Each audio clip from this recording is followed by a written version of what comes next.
Sagging drain pipes are a total headache because they cause water to pool and slow down drainage, messing up your whole plumbing flow. So here's the deal. First, you gotta check if your drain pipes are hanging loose or bending where they shouldn't.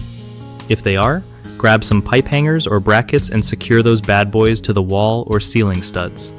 Make sure the pipes have a slight downhill slope, like at least a 1/4 inch drop per foot, so water flows out easy and doesn't get stuck. Avoid long, unsupported stretches by adding more supports every few feet. This keeps pipes from sagging over time. If you spot any low spots where water pools, try to lift or realign the pipe to fix the slope. Don't forget to use the right size hangers for your pipe material so nothing gets pinched or crushed.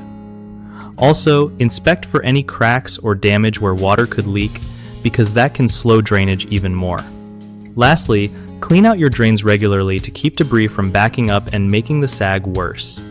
One of the biggest mistakes with sagging drain pipes is ignoring proper support spacing, which causes pipes to bend and trap water.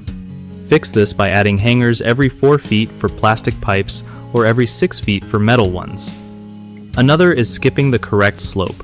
If your pipes are flat or going uphill, water just sits there.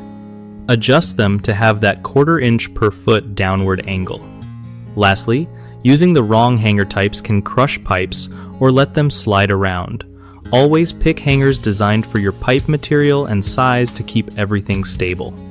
BigHomeProjects.com makes it super easy for homeowners to find trusted local contractors who really know their stuff and can handle projects like fixing sagging drain pipes right.